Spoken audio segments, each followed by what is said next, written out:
الله وبركاته.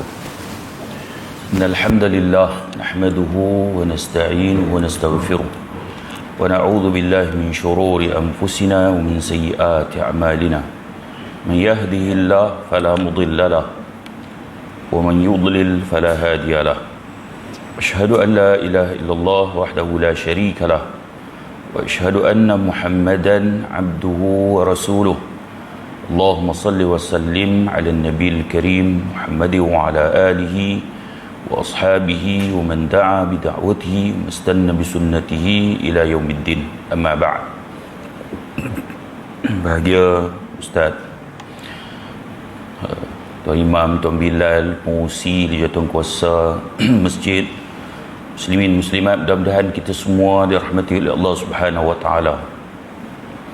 InsyaAllah pada malam ni kita akan bincang tafsir Al-Munir Surah Al-Hasyru. Kita dah sampai pada ayat yang ke-14. Tapi kita peringat sikit ayat-ayat sebelum tu, sebelum kita masuk ayat yang ke-14 tu. Dalam ayat yang ke-11 Allah Subhanahu Wa Taala berfirman,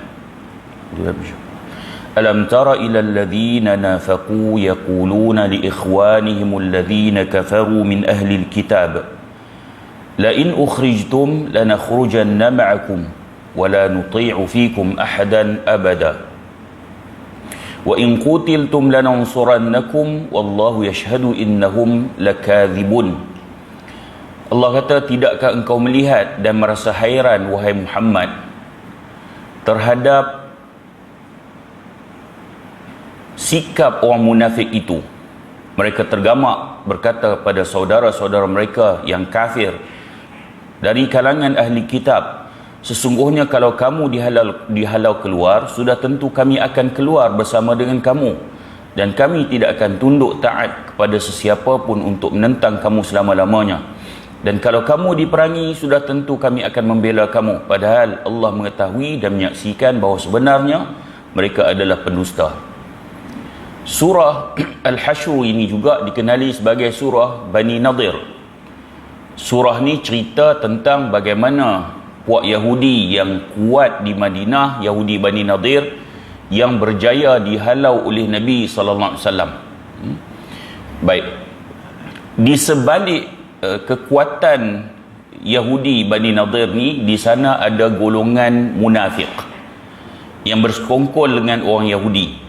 Sebab tu Allah mengajak kita merasa hairan dengan golongan orang munafik ni. Allah kata, tidakkah engkau merasa hairan terhadap sikap orang munafik tu? Allah suruh kita rasa hairan dengan orang munafik. Sikap dia macam mana? Mereka tergamak berkata pada saudara mereka yang kafir dari kalangan Ahlul Kitab. Allah sebut dalam ayat ni, yaquluna li ikhwanihim alladhina kafaru min ahlil kitab. Mereka berkata kepada saudara mereka dari kalangan ahli kitab, yakni Yahudi Bani Nadir. Allah letakkan ayat ni, Allah sebut mereka berkata li ikhwanihim, kepada saudara mereka. Ni orang munafik ni. Kita orang Islam, saudara kita siapa? Orang Islam lah. Tapi dalam ayat ni Allah bagi gambaran awal dah. Orang munafik ni berkata pada saudara mereka di kalangan Ahlul Kitab, yakni orang Yahudi Bani Nadir. Jadi orang munafik ni, saudara mereka adalah orang kafir, orang munafik. Baik. Dan apa kata mereka kepada Yahudi Bani Nadir? Sesungguhnya kalau kamu dihalau keluar, sudah tentu kami akan keluar bersama dengan kamu, dan kami tak akan tunduk taat pada siapa pun untuk menentang kamu selama-lamanya. Maksudnya, hampa lawanlah dengan Muhammad. Jangan risau, kalaulah Muhammad menghalau kamu semua keluar, kami semua akan keluar bersama dengan kamu. Itu maksudnya. Dia dah buat perjanjian dengan Yahudi Bani Nadir, nak support. Kemudian, kalau kamu diperangi, sudah tentu kami akan membela kamu. Maksudnya, dalam kamu duk lawan dengan Muhammad tu, kalau kamu diperangi oleh Muhammad, kami akan membantu kamu, kami akan tolong kamu. Tapi Allah sebut padahal Allah mengetahuinya dan menyaksikan bahawa sebenarnya mereka adalah pendusta. Allah sebut orang Yahudi ni dia bohong, orang munafik ni dia bohong. Dia cakap dia nak tolong, dia nak keluar bersama dengan Yahudi menentang Nabi Muhammad. Mereka berbohong sebenarnya. Allah berikan penyaksian bahawa orang munafik itu berbohong. Sebab turun ayat yang ke-11 ni, ada beberapa riwayat daripada Ibnu Abi Hatim. Dia sebut, dia kata ada beberapa orang daripada Bani Quraidah masuk Islam.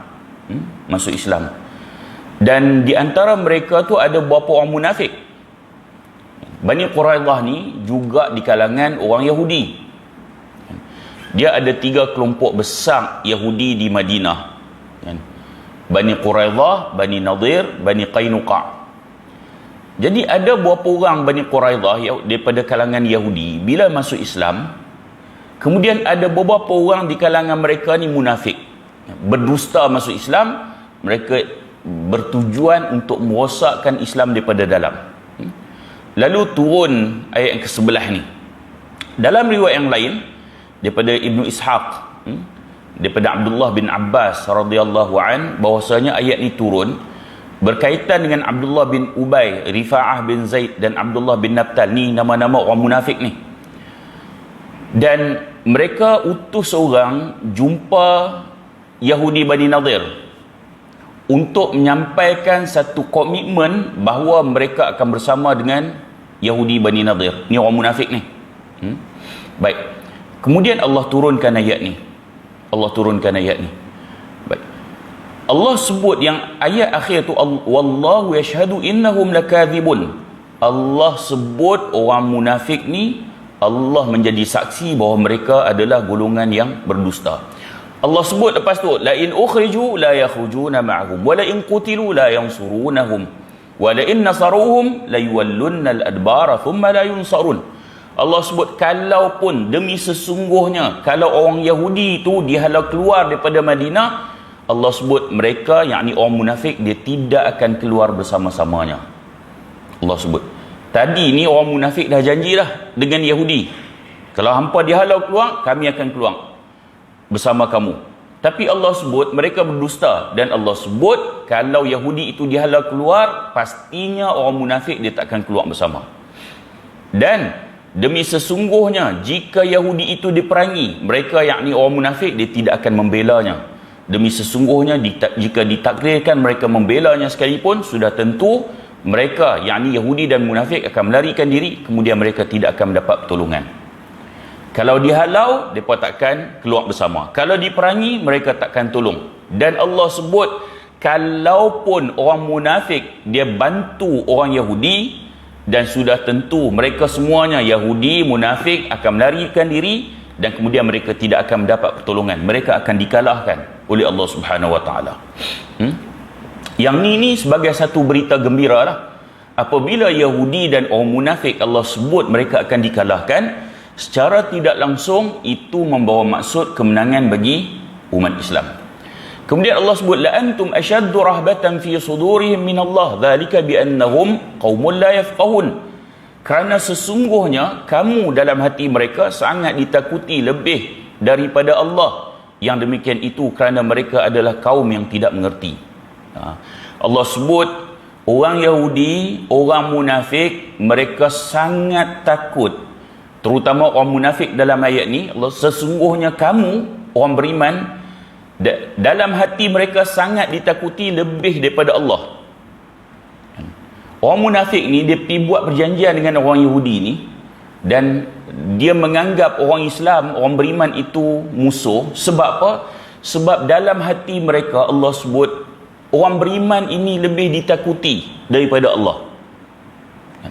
Sebab Allah sebut kerana mereka kaum yang tidak mengerti.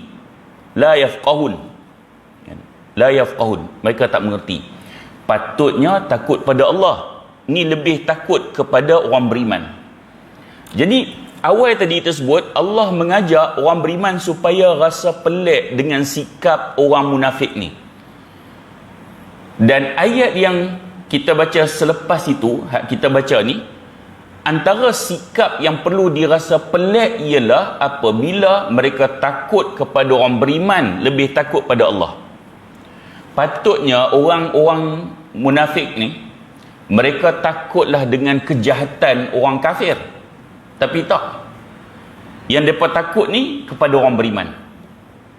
Sebab tu kalau tuan-tuan tengok dalam zaman sekarang ni, mana-mana di dalam negara umat Islam,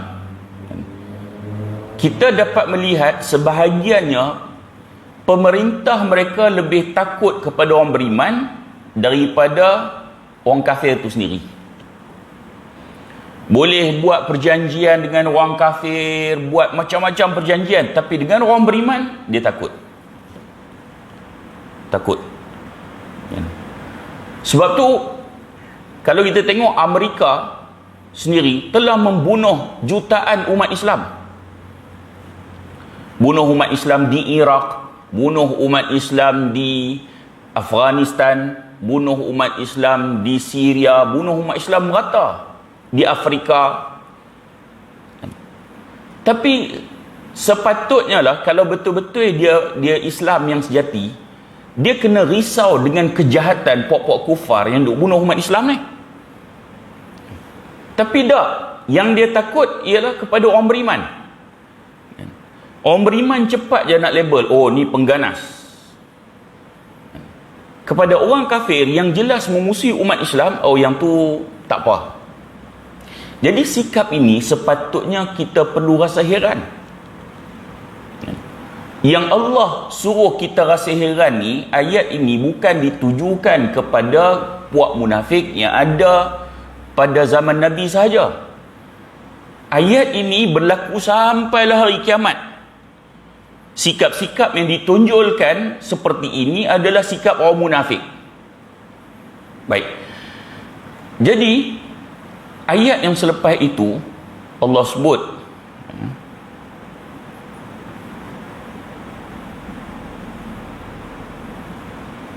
ayat lepas tu, ayat yang ke-14 kan, Allah sebut la yuqatilunakum jami'an illa fi quram muhassanatin aw min wara'i judur. Allah sebut tentang bagaimana kaum Yahudi dan orang munafik dalam nak memerangi orang beriman. Orang-orang Yahudi dan orang munafik dengan keadaan mereka bersatu padu sekalipun tak berani memerangi kamu, melainkan di kampung-kampung yang berbenteng kukuh atau dari sebalik tembok. Maksudnya Allah nak sampaikan orang Yahudi, orang munafik, dia takkan berani berhadapan dengan tentera Islam secara berhadapan, secara langsung. Dia tak berani. Dia tak berani.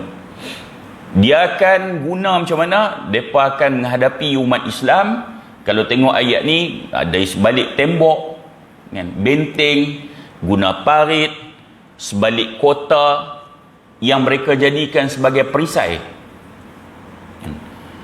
Bani Nadir ni, yang dia duk berani sangat dengan Nabi SAW, sebab Bani Nadir ni dia duduk dalam perkampungan, dan perkampungan itu dilindungi oleh benteng, tak boleh masuk. Yahudi Bani Nadir ni ramai, kemudian senjata dia lengkap, kemudian duduk dalam tembok pula. Jadi dia tak menganggap bahawa orang Islam boleh kalahkan dia. Sebab tu dia berani. Sebahagian ulama, kalau tengok Dr. Wahbah Zuhaili juga menyebut tentang, kalau contoh zaman ni digunakan, dia kata di Palestin. Di Palestin. Kalau zaman dulu mereka buat benteng, sekarang ni pun mereka buat tembok juga. Kan mereka buat tembok sepanjang tu. Mereka punyai senjata yang lengkap. Orang Palestin ni bukanlah ada senjata sangat, tu pun masih takut lagi buat tembok lengkap. Tak berani, takut.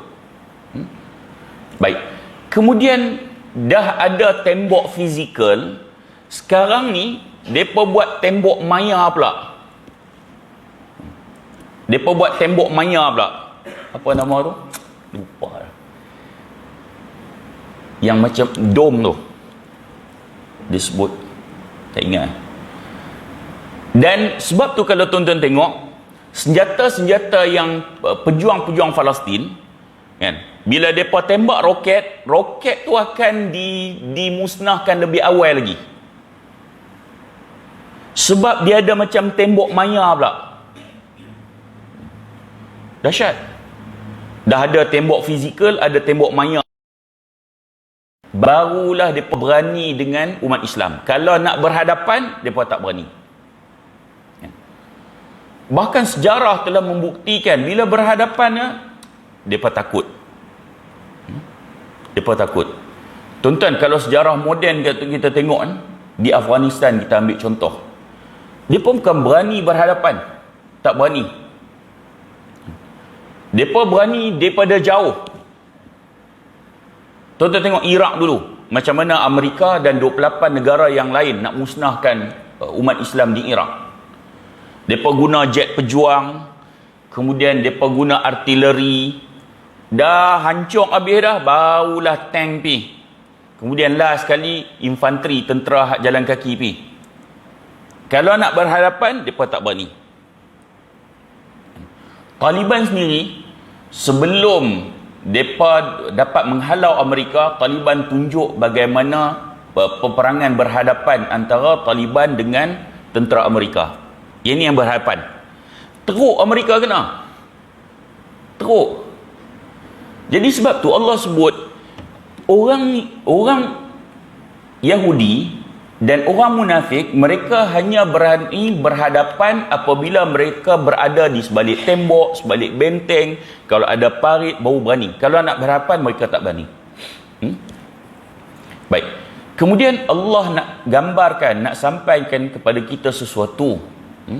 Allah tabaksuhum bainahum syadid, tahsabuhum jami'an wa qulubuhum syatta, dzalika biannahum qaumun la ya'qilun. Allah tersebab permusuhan di antara mereka sesama sendiri amatlah keras. Kamu sangka mereka bersatu padu, sedangkan hati mereka berpecah belah. Yang demikian itu kerana mereka adalah kaum yang tidak memahami.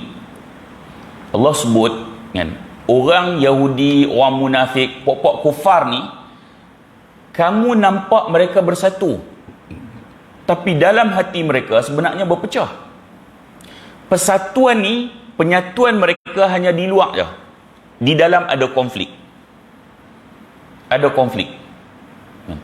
Sebab tu kalau tuan-tuan tengok antara satu blok NATO, kan, yang diketuai oleh Amerika, satu blok lagi Rusia, blok komunis dan sosialis ni, ni Rusia, China, kan, negara-negara komunis. Tapi dalam masa yang sama, untuk memusuhi dan membunuh umat Islam, seolah-olah mereka bersatu. Saya ambil contoh di Syria. Di Syria ni, rejim Syiah Bashar Assad yang duk bunuh umat Islam di Syria, dia ni dibantu oleh Iran. Ini yang paling kuat bantulah, kan, Syiah pada seluruh dunia, dan dibantu oleh Rusia. Lepas tu negara-negara komunis yang lain juga secara tidak langsung. Satu blok. Dalam masa yang sama, Amerika dia pergi bantu YPG, PKK ni yang yang Kurdish komunis. Ramai orang tanya, oh ni semualah agenda ni lah, pok-pok kufar nak bunuh orang Kurdish ni, kan, sebab tak mau bagi Kurdish ada negara. Sebab Kurdish ni keturunan Salahuddin Al-Ayyubi. Kurdish ni secara umumnya saya boleh bahagikan pada dua. Satu Kurdish yang Islamik, satu Kurdish yang komunis, yang kita tengok macam etis lah, macam tak ada agama. Yang Islamik ni kebanyakannya dah join Mujahidin lah. So yang PKK ataupun YPG yang baru-baru ni dia bom dekat Istanbul, kan, yang tu Kurdish komunis. Yang peliknya, Amerika bantu YPG ataupun PKK ni yang ideologinya komunis. Kita duk faham Amerika ni dia benci komunis. Tapi dalam isu Syria, dia bantu komunis. Tak pelik ke? Okey. Jadi, satu sisi, rejim Syiah Bashar Assad dibantu oleh Rusia dengan Iran, dan satu sisi lagi, Amerika bantu puak Kurdish komunis. Tapi sasaran kedua-dua blok ni ditujukan kepada umat Islam, kepada para pejuang. Kedua-duanya. Baik. Dari satu sudut, kita nampak dalam memerangi umat Islam ni, mereka seolah-olah bersatu. Seolah-olah bersatu.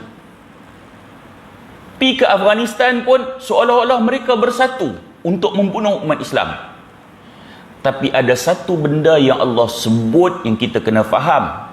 Allah kata, ba'suhum bainahum syadid. Allah kata, permusuhan di antara mereka sebenarnya sangatlah keras. Tahsabuhum jami'a wa qulubuhum syatta. Kamu sangka mereka bersatu. Wa qulubuhum syatta, tapi hati mereka sebenarnya berpecah belah. Depa ni berpecah belah macam-macam lah. Ada yang berpecah belah sebab kerana nak menguasai. Blok NATO, dia nak menguasai dunia. Blok komunis yang diketuai oleh Rusia, China dan sebagainya, mereka juga nak menguasai dunia. Perpecahan mereka boleh jadi kerana pandangan ataupun ideologi. Ada yang demokrasi, ada yang komunis, ada yang etis.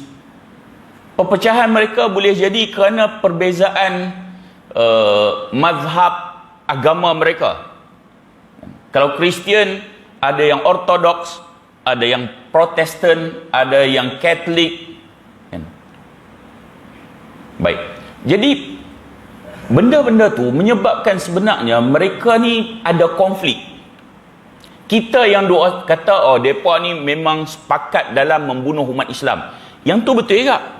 Tapi dalam masa yang sama, Allah sebut nak bagi kefahaman pada kita, mereka sebenarnya ada konflik dalaman yang sangat besar. Kalau tak jadilah serangan di Ukraine. Kan? Tak jadilah serangan seperti itu. Kerana mereka ada konflik, menunggu masa untuk tercetus secara besar-besaran. Baik.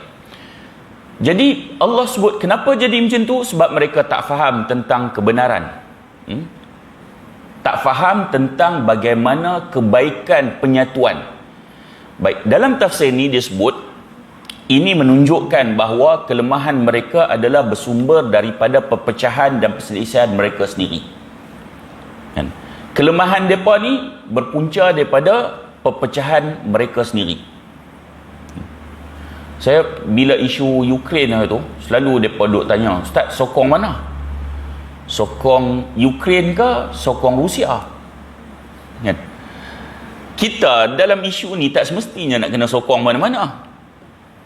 Ke mesti sokong salah satu? Tak semestinya.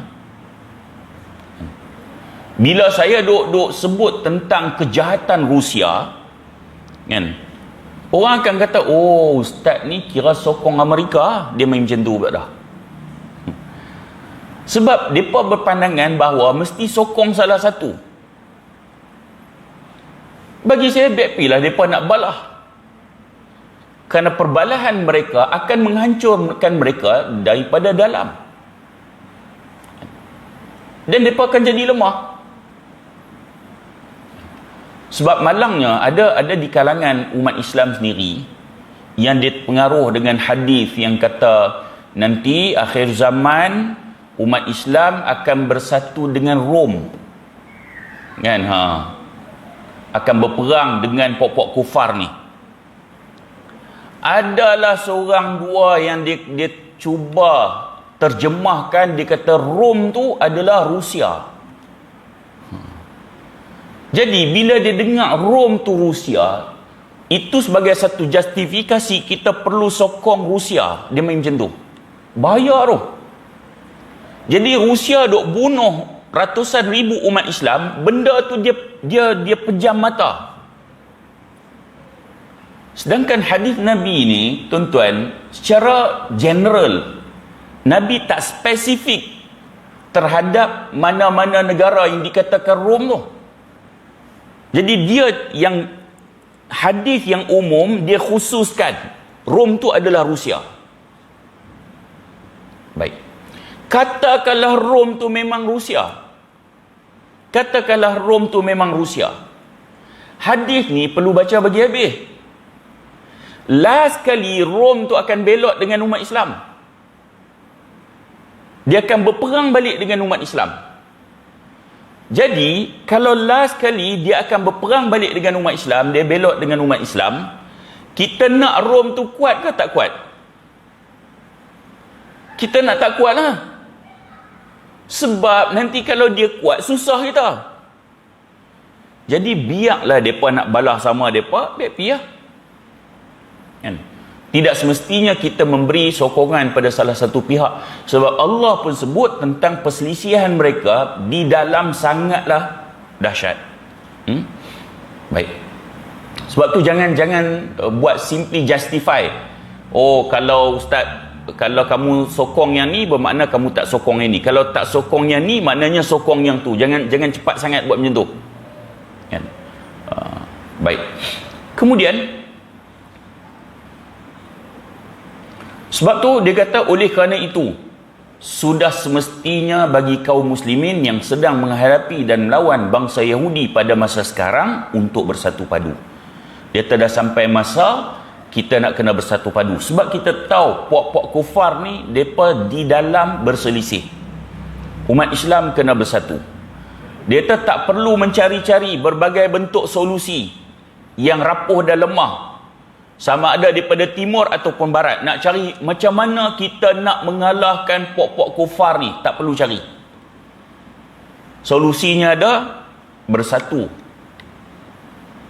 sesama umat Islam. Kan? Kerana puak-puak kufar sendiri, mereka tidak bersatu. Kalaulah kita bersatu, kita mampu untuk mengalahkan puak-puak kufar ni. Tuan-tuan, puak kufar, mereka akan pastikan umat Islam dia tak bersatu. Sebab mereka tahu umat Islam ni kuat ketika mereka bersatu. Zaman bila adanya daulah Islam dulu, daulah Islam yang last sekali, daulah Uthmaniyah yang secara rasminya telah dijatuhkan pada 3 Mac 1924. Lepas itu kita tak ada daulah Islam dah. Kan? Baik. Kemudian kita tak ada sistem khilafah.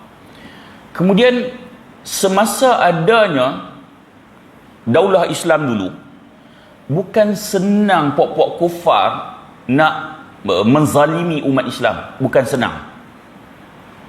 Kerana khalifah akan bertindak untuk membantu umat Islam. Khalifah bertindak akan membantu umat Islam. Kalau kita baca sejarah yang alternatif tu, kita akan temui zaman Kesultanan Melayu Melaka pun dah ada hubungan dengan Daulah Uthmaniyah. Bahkan meriam yang digunakan oleh Kesultanan Melaka pun dia ada hubungan dengan teknologi yang digunakan oleh Uthmaniyah juga. Jadi tuan-tuan, perkara-perkara seperti ini cuba dinafikan. Mereka tak mau bahawa umat Islam tahu kekuatan umat Islam apabila umat Islam bersatu. Sebab tu bila mereka nak hancurkan penyatuan umat Islam, bila mereka jajah wilayah-wilayah umat Islam ni, mereka perkenalkan sistem divide and rule, pecah dan perintah. Pecah dan perintah. Itali jajah belah Afrika, Perancis belah Afrika, kemudian sebahagiannya dia mai kat negara Arab, belah Syria, British kan, Mesir dan beberapa negara yang lain juga di belah Asia ni. Bila depa jajah ni, kan, depa jatuhkan daulah Uthmaniyah, depa perkenalkan sistem divide and rule. Dan pada ketika itu umat Islam hanya duduk di bawah satu sistem kenegaraan. Waktu tu kita dah tak peduli dah dengan umat Islam di tempat lain. Kita hanya peduli dalam negara kita. Kan? Kita hanya peduli dalam negara kita. Pemikiran macam ni lah puak kufar nak.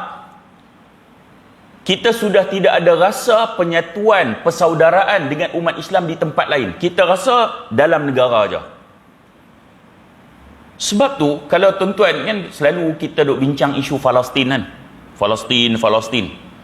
Isu Palestin ni akan ada satu ayat standard kan. Yang orang duk bincang ni. Orang kata, orang Arab punyalah ramai, beratus juta. Hampa tak boleh ke ni duk lawan dengan Yahudi ni, Israel ni? Orang Arab beratus juta ni kalau bersatu, hampa ludah seorang sikit banjir Israel. Oh, kita kalau sembang. Kalau orang Arab nak pulang paku buah keras pada kita, boleh tak? Boleh. Boleh. Dia tak hampa, apabila umat Islam ditakbai kena bunuh dulu, hampa buat apa? Bukan serumpun dengan hampa ke? Apabila umat Islam di Ambon kena bunuh dulu, tuan-tuan ingat peristiwa Ambon? Sangat sadis.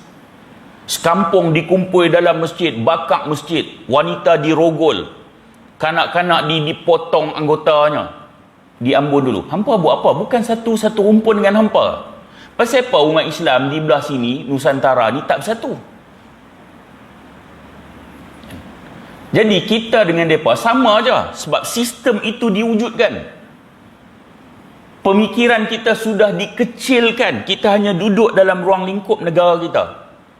Sebab tu kalau tuan-tuan tanya orang Mesir, pasal apa hampa tak bantu Palestin? Dia kata, sorry, I'm Egyptian, not Palestinian. Dia kata, minta maaf, aku orang Mesir, aku bukan orang Palestin. Tuan-tuan pergi ke Jordan, pasal apa hampa tak bantu umat Islam Palestin? Dia kata, sorry, I'm Jordanian, not Palestinian. Aku orang Jordan, bukan orang Palestin. Sama tak dengan kita? Sama. Umat Islam kena bunuh di Tabai. Pasal apa hampa tak bantu? Saya warga negara Malaysia, itu masalah dalaman Thailand. Pasal apa hampa tak bantu umat Islam di Ambon? Kita akan kata, saya warga negara Malaysia, itu masalah dalaman Indonesia. Sama aja. Kerana ruang lingkup persaudaraan umat Islam itu dikecilkan dengan hanya kita duduk di bawah satu negara. Tak sama macam dulu. Di mana pun umat Islam dizalimi, maka khalifah bertindak mengarahkan umat Islam pergi ramai-ramai pergi bantu. Sekarang tak ada arah itu. Kita duduk di bawah ruang lingkup negara sahaja. Kecil. Konsep saya duk tengok, konsep penyatuan umat Islam, yang umat Islam ni satu ni, bersatu. Konsep itu puak kufar pula ambil. Saya duk tengok konsep daulah Islam yang dulunya wujud, konsep ini seolah-olah puak kufar pula ambil. Mereka wujudkan PBB. Mereka wujudkan PBB. Yang PBB pula 5 kuasa veto, negara kufar belaka. Sebab tu saya setuju Erdogan dia duk lawan benda ni. Dia kata dunia ni bukan hanya ada 5 negara sahaja. Kerana seolah-olah 5 negara inilah yang membuat keputusan untuk keseluruhannya. Jadi puak kufar tuan-tuan, mereka duduk di bawah payung PBB ni, mereka nampak bersatu. Nak serang Iraq, buat keputusan pergi serang Iraq. Nak serang Afghanistan, buat keputusan pergi serang Afghanistan. Oh, senang. Umat Islam hanya duduk dalam lingkungan negara masing-masing. Mereka boleh buat keputusan secara international. Baik. Kalaulah umat Islam menyedari apa yang Allah nak sampaikan, puak-puak kufar ni sebenarnya walaupun mereka kelihatan bersatu, mereka sebenarnya ada konflik yang sangat besar dalam penyatuan mereka tu. Jadi umat Islam kalau sedap benda tu, kita sendiri kena bersatu, dengan penyatuan kita dapat menghancurkan puak-puak kufar ni. Baik. Kemudian Allah jelaskan beberapa keadaan yang serupa dengan mereka. Penyatuan Yahudi, pengkhianatan munafik bersama Yahudi ini. Allah sebut kamathilil ladzina min qablihim qariban dzaqu wa bala amrihim wa lahum adzabun alim. Keadaan yakni kaum Yahudi itu sama seperti orang Yahudi yang terdahulu daripada mereka, yang telah merasai akibat yang buruk yakni di dunia, dengan sebab bawaan kufur mereka, dan mereka pula akan beroleh azab seksa yang tidak terperi sakitnya pada hari akhirat kelak. Yakni Yahudi Bani Nadir ni, Allah sebut tentang mereka mengalami seperti apa yang telah dialami oleh Yahudi yang terdahulu. Contohnya Yahudi Bani Qainuqa, Allah halau mereka lebih awal lagi. Mereka ditimpa hukuman lebih awal lagi di dunia. So Bani Nadir ni bukan Yahudi yang pertama. Sebelum tu Yahudi Bani Qainuqa telah dihukum oleh Allah Subhanahu Wa Taala. Baik, mereka telah diusir oleh Nabi SAW daripada Madinah ke Syam. Baik. Kemudian Allah bagi contoh lagi. Allah kata kamathali syaitani idh qala lil insani kfur falamma kafara qala inni bari'um minka inni akhafu Allah rabbal alamin. Sikap orang munafik dengan orang Yahudi ni, Allah buat perumpamaan sama seperti sikap syaitan yang berkata pada manusia. Syaitan dihasut manusia, kemudian syaitan kata, berlaku kufurlah engkau. Setelah orang itu berlaku kufur dan tetap terkena azab, berkatalah syaitan kepadanya, sesungguhnya aku berlepas diri daripadamu kerana sebenarnya aku takut kepada Allah, Tuhan yang maha menguasai seluruh alam. Allah bagi perumpamaan orang munafik dengan orang Yahudi. Orang munafik, dia pergi jumpa Yahudi, dia hasut supaya lawan dengan Nabi Muhammad SAW. Sama dengan syaitan. Sama dengan syaitan. Syaitan dihasut manusia, kamu kufurlah, buatlah dosa, buat jahat. Bila manusia kufur, buat jahat, buat dosa, akhirnya syaitan kata, aku berlepas diri. Sebenarnya aku takut dengan Allah. So sama tak dengan orang munafik? Sama. Mereka buat perjanjian dengan orang Yahudi. Mereka kata, kalau Muhammad serang kamu, kami akan bersama dengan kamu. Kalau kamu dihalau, kami turut akan keluar bersama dengan kamu. Bila betul-betul Yahudi Bani Nadir ini dihalau daripada Madinah, orang munafik dia ikut tak? Dia tak ikut. So sama dengan perangai syaitan yang telah digambarkan oleh Allah Subhanahu Wa Taala dalam surah Al-Hashr ayat ke-16 ni. Baik. Kemudian Allah kata, fakana aqibatahuma annahuma fin nari khalidaini fiha wa dzalika jazaa'udz zalimin. Maka kesudahan kedua-duanya, mereka ditempatkan dalam neraka, kekal mereka di dalamnya, dan demikian itulah balasan makhluk yang zalim. Sama ada orang munafik, orang Yahudi, mereka akan kekal di dalam neraka. Bahkan orang munafik dalam ayat yang lain Allah sebut, innal munafiqina fid darkil asfali minan nar. Sungguhnya orang munafik tempat mereka paling bawah sekali dalam neraka. Ni munafik yang menyembunyikan kekufuran. Nampak macam orang Islam tapi mereka menyembunyikan kekufuran. Maka khianat umat Islam. Mereka buat perjanjian dengan puak kufar untuk memusuhi umat Islam. Puak-puak ni Allah gambarkan sama ada Yahudi ataupun orang munafik, kedua-duanya akan kekal di dalam neraka. Baik. Kemudian ayat seterusnya dalam ayat yang ke-18, Allah kata, ya ayyuhalladzina amanu taqullaha wal tanzur nafsum ma qaddamat lighadin wattaqullaha innallaha khabirum bima ta'malun. Allah kata, wahai orang beriman, bertakwalah kepada Allah, yakni dengan mengerjakan suruhan, meninggalkan larangan, dan hendaklah tiap-tiap diri melihat dan memerhatikan apa yang telah dia sediakan dari amalnya untuk hari esok, dan sekali lagi diingatkan, bertakwalah kepada Allah, sesungguhnya Allah amat meliputi pengetahuannya akan segala yang kamu kerjakan. Kalau tengok ayat ni, Allah ulang perkataan takwa ni dua kali, kan? Nak pertegaskan dan nak bagi motivasi supaya kita bertakwa kepada Allah Subhanahu Wa Taala. Dua kali Allah ulang dalam ayat ni. Kemudian bila Allah dah ulang dua kali, Allah larang jangan sekali-kali jadi seperti orang yang mengabaikan hukum Allah. Allah kata, wala takunu kalladzina nasullaha fa ansahum anfusahum ulaika humul fasiqun. Ayat yang 18 tadi Allah sebut, Allah kata, wahai orang beriman, tonton, bila Allah panggil orang beriman, saya selalu sebut, bila Allah lafazkan ya ayyuhalladzina amanu, orang yang beriman perlu ada rasa bahawa Allah sedang memanggil dia. Kalau kita jumpa ayat ya ayyuhallazina amanu, wahai orang beriman, kita nak kena ada rasa bahawa Allah sedang memanggil kita. Saya bagi contoh Saya kata AJK masjid tolong mai depan. So siapa yang akan mai depan? AJK masjid Sebab dia terasa diri dia dipanggil. Hak bukan AJK masjid relax aku tak ada kena mengena. Hak tu AJK backpack apa? Yang dipanggil adalah AJK masjid. Jadi bila Allah panggil ya ayyuhallazina amanu, wahai orang beriman, tuan-tuan, kenapa kita tak rasa bahawa kita sedang dipanggil? Bahkan ada orang yang tak peduli langsung.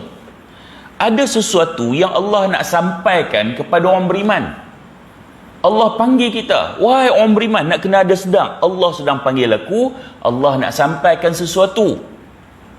Dan dalam ayat ini Allah sebut ittaqullah, bertakwalah kepada Allah, wal tanzur nafsum ma qaddamat lighad, dan hendaklah tiap-tiap diri melihat dan memerhatikan apa yang telah dia sediakan, yakni amalnya untuk hari esok. Allah suruh bertakwa, Allah suruh fikir, fikir apa bekal yang kita nak bawa untuk hari esok. Allah suruh fikir apa bekal yang kita nak bawa untuk hari esok. Tuan-tuan, kita kadang-kadang hak dunia ni, bekal dunia ni kita fikir kan? Hak bekal dunia ni kita sangat rungsing, takut tak cukup. Sebab tu kadang-kadang orang hak duk kerja ni baru umur 35, dia dah fikir dah nanti lepas pencen rumah dia tang mana, berapa bilik, nanti untuk anak-anak pula dia nak buat rumah tang mana, dia dah fikir benda tu semua. Berapa ramai orang hak dia fikir benda tu tapi dia tak sempat pun menghadapi pencen. Bukan kita tak boleh fikir, boleh, tak ada masalah. Islam suruh merancang, tak ada masalah. Tapi perancangan kita dalam hal dunia ni yang tak pasti, kita bersungguh sangat. Sedangkan yang pasti, mati tu pasti, kemudian akhirat tu pasti, hak tu kita tak bersungguh. Kita punya otak ni banyak fikir tentang bekalan kita di dunia dan kita kurang fikir apa bekalan yang kita nak bawa di akhirat. Tuan-tuan, contoh kita katalah esok nak pergi Johor. Kad bank semua tak ada lah. Dalam poket ada RM10 lah. Berani nak pergi? RM10 lah. Tak berani sebab kita rasa Allah bekal kita ni nak pergi Johor dah lah seminggu. Tak cukup ni. Bukan tak cukup, memang merempat terus. Sedangkan di dunia ni kalau RM10 boleh minta sedekah Pi mana-mana boleh minta sedekah lagi. Pi singgah masjid ni minta tolong, pi singgah masjid tu minta tolong. Boleh lagi di dunia. Selama kita duk hidup ni tuan-tuan, cuba kita fikir balik. Kita nak pergi akhirat tu, tempat yang paling lama. Dia tidak ada noktahnya. Agak-agak kita duk bekal ni cukup ke tak? Hak tu yang Allah suruh bertakwa, kemudian fikir benda tu. Hak kita duk buat bekal ni, hak kita duk buat ibadat, buat baik apa semua, agak-agak cukup ke tak? Hak tu nak kena risau. Ada sebahagian orang benda tu dia tak fikir langsung. Lalu Allah panggil orang beriman, Allah mengajak bertakwa kepada Allah, kemudian fikir benda ni. Fikir benda ni. Dan sekali lagi Allah sebut, bertakwalah kepada Allah. Allah mulakan dengan bertakwa pada Allah. Allah suruh kita ingat benda tu. Allah ulang sekali lagi, bertakwalah kepada Allah. Penting tu. Benda penting. Sesungguhnya Allah amat meliputi pengetahuannya akan segala yang kamu kerjakan. Baik. Ayat yang kita baca tadi, ayat yang ke-19 kan. Jangan jadi kamu seperti orang yang telah melupakan Allah, lalu Allah menjadikan mereka lupa diri mereka. Mereka itulah orang yang fasik, yang ni derhaka. Allah sebut jangan jadi seperti orang yang melupakan Allah. Macam mana orang yang lupakan Allah ni? Dalam tafsir ni disebut mereka tidak mengerjakan amal saleh yang bermanfaat bagi mereka di akhirat kelak dan boleh menyelamatkan mereka dari azab Allah. Yang kata lupa Allah ni, di dunia ni dia tak buat bekalan amal saleh tu, dia tak buat. Maksudnya dia lupa Allah. Kan? Tak persiapkan bekalan, itu bermaksud dia melupakan Allah. Kan? Baik, tuan-tuan, dia balasan ni dia sesuai dengan amal.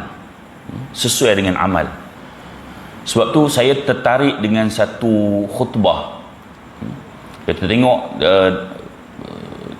Tabrani diriwayatkan pada Nu'aim bin Namhah. Dia kata antara khutbah Sayyidina Abu Bakar As-Siddiq radhiyallahu an, saya baca terjemahan dia. Dia kata, ketahuilah baik-baik bahawa sesungguhnya kamu datang dan pergi untuk ajal, yakni masa batas waktu umur yang telah ditentukan. Ini dalam khutbah ni. Dia kata sesungguhnya kamu datang ni untuk masa yang telah ditentukan. Semua orang ni dia ada ajal dia masing-masing. Barang siapa yang menghabiskan masanya sedangkan dia berada dalam kesibukan beramal untuk Allah, hendaklah dia lakukan perkara itu. Kamu tidak akan mampu meraih hal itu melainkan dengan izin dan kehendak dan taufik Allah. Allah Subhanahu wa taala melarang kamu agar jangan menjadi seperti orang yang kamu kenal dari saudara-saudara kamu. Mereka saat ini telah datang kepada apa yang pernah mereka persembahkan dan perbuat pada masa lalu mereka. Mereka berlalu dengan membawa kesengsaraan dan kebahagiaan. Ni khutbah ni. Dia kata, kamu jangan jadi seperti orang yang kamu kenal. Saudara-saudara kita, adik-beradik kita, kawan-kawan kita yang dah pi dulu. Ada sebahagian yang dah pi ni bawa amalan yang baik. Ada sebahagian yang kita kenal, dia ni tak bawa amalan yang baik yang kita tahu. Kan? Saya wakaf peringat benda tu. Kan? Kemudian, di manakah orang-orang yang berkuasa dan hebat dari umat terdahulu yang pernah membangun kota-kota dan membentenginya dengan tembok-tembok? Mereka telah berada di bawah batu, tanah dan lubang-lubang. Kan? Hak dulu duk bangga dengan kuasa, dengan bangunan hebat, semualah ni dah tak ada dah. Kan? Kemudian, ini adalah kitab Allah. Keajaibannya tidak akan pernah habis. Kemudian Allah berfirman, la yastawi ashabun nar wa ashabul jannah. Ashabul jannati humul faizun. Tak sama ahli neraka dengan ahli syurga, dan ahli syurga ialah orang yang beroleh kemenangan. Tak sama. Dalam Al-Quran banyak ayat lain yang mempunyai makna seperti ayat yang kita baca tadi ni. La yastawi ashabun nari wa ashabul jannah. Ashabul jannati humul faizun. Tak sama ahli syurga dengan ahli neraka. Tak sama ahli neraka dengan ahli syurga. Ahli syurga orang yang akan dapat kemenangan. Kita bagi lanun azan, kita sambung sikit je lagi.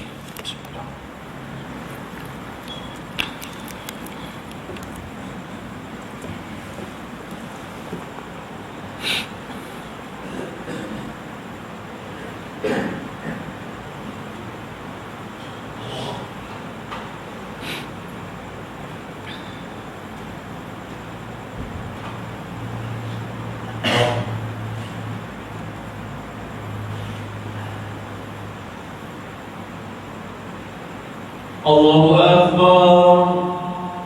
Allahu Akbar. Allahu Akbar. Allahu Akbar. Asyhadu an la ilaha illallah. Asyhadu an la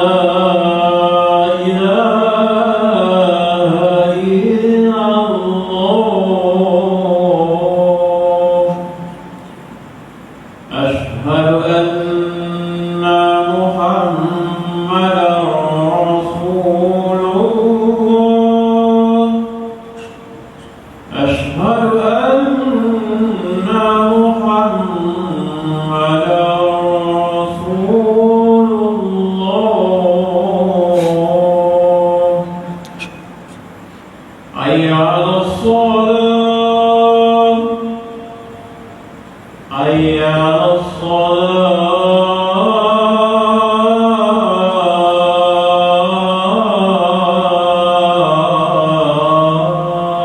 حول ولا قوة إلا بالله. حي على الفلاح حي على الفلاح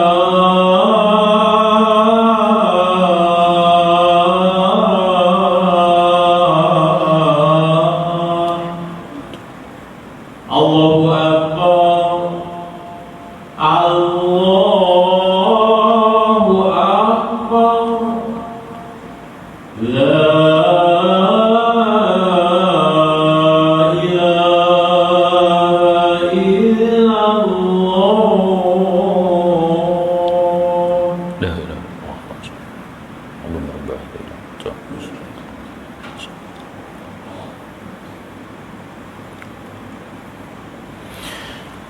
Baik, kita sambung sikit lagi. Ayat yang kita baca tadi, la yastawi ashabun nar wa ashabul jannah. Ashabul jannati humul faizun. Tak sama ahli neraka dengan ahli syurga. Ahli syurga orang yang beroleh kemenangan. Ada beberapa ayat dalam Al-Quran yang bawa maksud yang serupa, lebih kurang serupa. Contohnya dalam surah Al-Jathiyah ayat 21, Allah sebut am hasibal ladzina ishtarahu sayyi'at أن نجعلهم كالذين آمنوا وعملوا الصالحات سواء محياهم ومماتهم ساء ما يحكمون. Patutkah orang yang melakukan kejahatan sangka bahawa kami akan menjadikan mereka seperti orang beriman dan beramal saleh dengan menyamakan keadaan mereka semua semasa mereka hidup dan semasa mereka mati. Buruk sungguh apa mereka hukumkan itu. Allah bagi tahu, patutkah orang yang dia duk buat jahat, dia sangka Allah akan jadikan mereka seperti orang beriman dan beramal soleh. Ni Allah nak peringat orang duk buat jahat di dunia ni, jangan dia sangka Allah layan sama aja. Dan layanan ini bukan hanya di akhirat. Allah sebut layanan ini juga berbeza semasa mereka hidup dan semasa mereka mati. Orang yang beriman, tuan-tuan, mungkin kita akan nampak dia sama je dengan orang buat jahat. Kan? Orang beriman mungkin tak kaya pun. Kan? Hidup serba sederhana je. Dia ni hak duk buat jahat kaya. Lalu dia sangka buat apa duk jadi orang beriman? Kan? Bahkan dia rasa hak dia buat ni jauh lebih baik daripada orang beriman. Dan Allah sebut dalam ayat ni, patutkah orang yang melakukan kejahatan sangka bahawa kami akan jadikan mereka seperti orang beriman dan beramal soleh dengan samakan keadaan mereka semasa hidup dan setelah mereka mati. Tak sama. Mungkin kita akan nampak dia jahat tapi dia kaya. Hak ni miskin je walaupun beriman tapi miskin. Tapi mungkin layanan dari sudut ketenangan jiwa tak sama. Anugerah-anugerah rahmat Allah yang Allah berikan pada orang beriman tak sama. So jangan dirasa sama benda tu. Bukan saja di akhirat, dunia juga akan dapat layanan berbeza daripada Allah Subhanahu Wa Taala. Dalam ayat yang lain, dalam surah Ghafir ayat ke-58, Allah sebut, Allah berfirman, "Wa ma yastawil a'ma wal basir wal ladzina amanu wa 'amilus salihati wal musii qalilan ma tatadhakkarun." Dan sememangnya tidak sama orang yang buta dan orang melihat, dan juga tak sama orang beriman serta beramal saleh dengan orang melakukan kejahatan, tetapi sedikit sangat kamu beringat dan insaf. Dalam ayat yang lain, dalam ayat As-Sad ayat 28, Allah sebut am naj'alul ladzina amanu wa 'amilus salihati kal mufsidina fil ard am naj'alul muttaqina kal fujjar. Patutkah kami jadikan orang beriman dan beramal saleh itu sama seperti orang melakukan kerosakan di muka bumi, atau patutkah kami jadikan orang bertakwa sama seperti orang berdosa? Ayat-ayat ni dia jadi motivasi dan rangsangan untuk kita buat baik, tertarik untuk buat baik dan menjauhi dosa. Sebab dia punya implikasi bukan saja di akhirat, bahkan awal lagi di dunia Allah telah bezakan orang beriman dengan orang yang melakukan dosa, ataupun kejahatan, berbeza.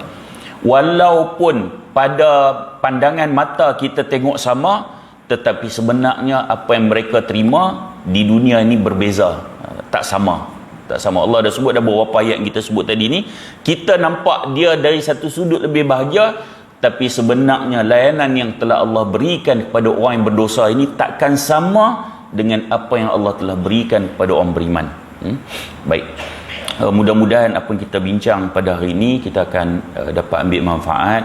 Dan kalau ada terkasar bahasa, saya mohon maaf berbanyak. Dan kalau diizinkan oleh Allah Subhanahu Wa Taala, nanti kita dapat sambung beberapa ayat yang selepas ni, sehinggalah kita akan masuk surah yang baru. Wallahu taala alam. Aqulu qawli hadha wa astaghfirullahal azim li wa lakum. Assalamualaikum warahmatullahi wabarakatuh.